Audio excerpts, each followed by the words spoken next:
നോക്കിയിട്ടേ കല്യാണം കഴിക്കുള്ളൂ എന്ന്. വൈദേഹി സ്വയംവരം. കഥ പറയുന്നു വിജയ മുരളീധരൻ. സുവോളജിയിലെ ഊർമിള ടീച്ചർ പ്രത്യേകം ഇഷ്ടം കൊണ്ടോ എന്തോ അവളോടായി പറഞ്ഞിരുന്നു, വൈദേഹി, രക്തഗ്രൂപ്പ് നിർണയത്തിന് ശേഷം മാത്രം മതി വിവാഹം. ജാതകം നോക്കുന്നതൊക്കെ ഔട്ട് ഓഫ് ഫാഷൻ അല്ലേ. തൻ്റെ ഇടവും വാശിയുമുള്ള അല്പം അണിഞ്ഞൊരുങ്ങിയൊക്കെ വരുന്ന ഊർമിള ടീച്ചറെ വൈദേഹിക്ക് എന്നും മതിപ്പാണ്. ശരിയാണ്, അവർ പറയുന്നതിലും കാര്യമുണ്ട്. ഒരിക്കൽ രക്തഗ്രൂപ്പ് നിർണയ ക്യാമ്പിൽ പരിശോധിച്ചപ്പോഴറിഞ്ഞതാണ് ഓ നെഗറ്റീവാണ് രക്തഗ്രൂപ്പ് എന്ന്. ഓ ഗ്രൂപ്പുകാർ യൂണിവേഴ്സൽ ഡോണറാണല്ലോ. പക്ഷേ ഓ ഗ്രൂപ്പുകാരെ മാത്രമേ സ്വീകരിക്കൂ. ഓ നെഗറ്റീവ് കൂടിയാവുമ്പോൾ ഒത്തുകിട്ടാൻ ഏറെ വിഷമമാണ്.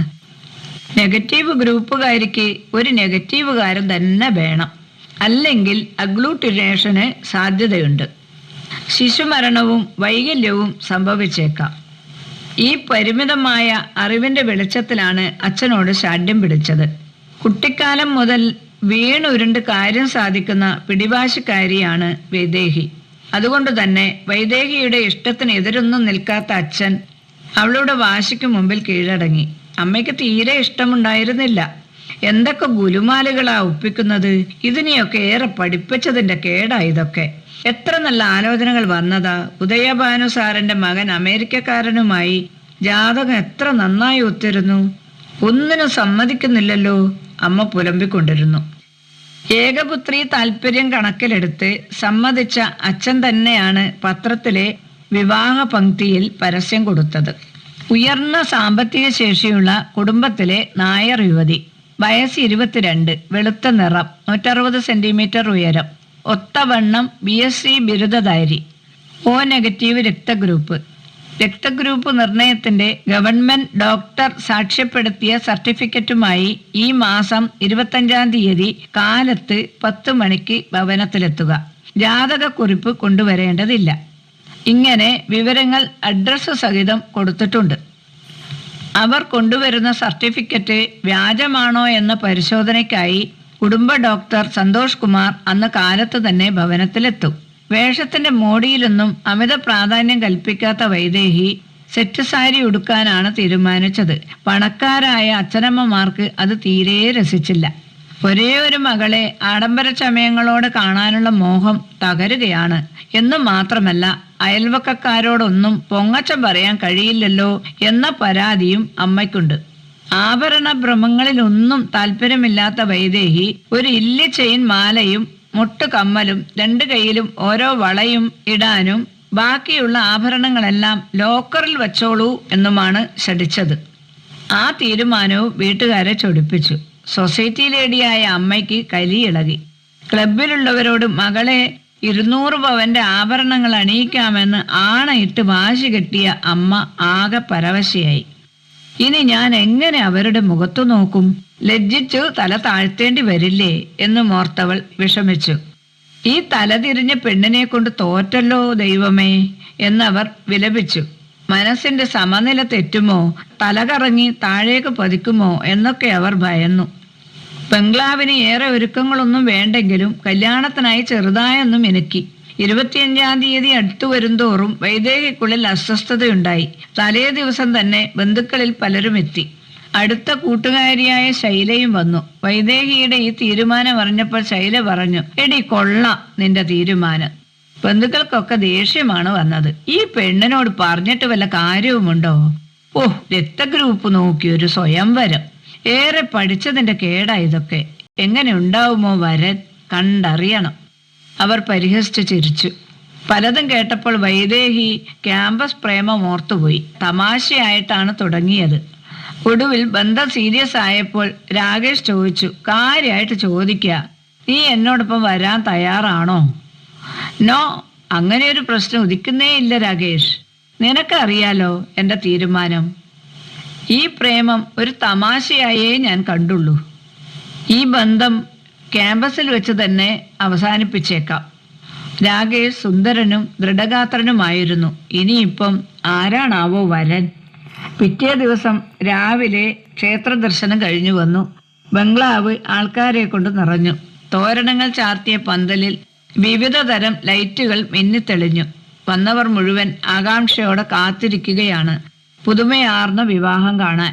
വൈദേഹി സെറ്റ് സാരിയിൽ ഒരുങ്ങി ലളിതമായ വേഷത്തിലും സുന്ദരിയായിരുന്നു. സമയമെടുക്കുന്തോറും അവളൊന്ന് പിടച്ചു.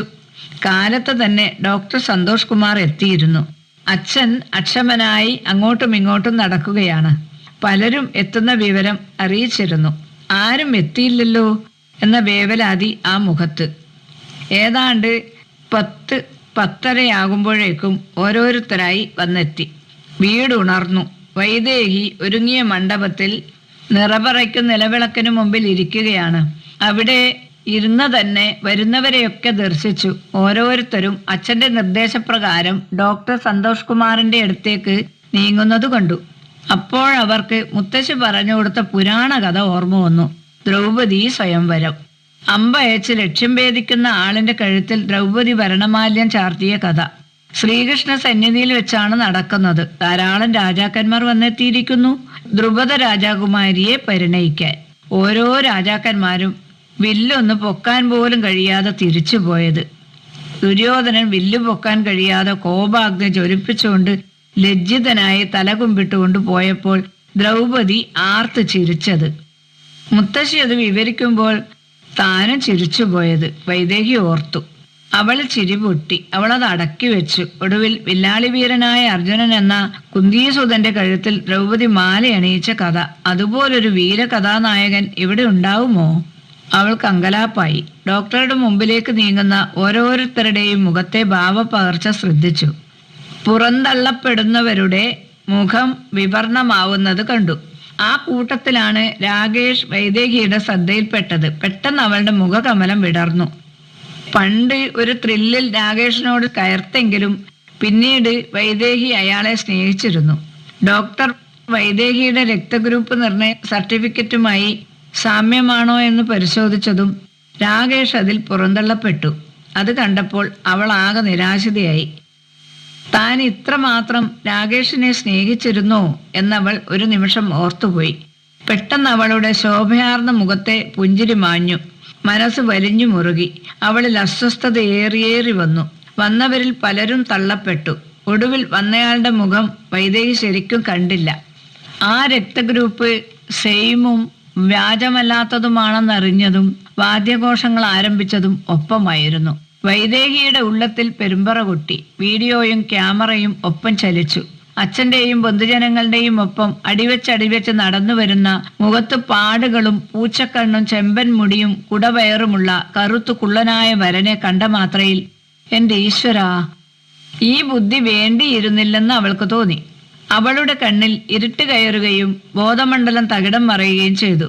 അവൾ വരന്റെ കഴുത്തിൽ മാല ചാർത്തിയതും ബോധം മറഞ്ഞ് നിലത്ത് വീണതും ഒപ്പം കഴിഞ്ഞു.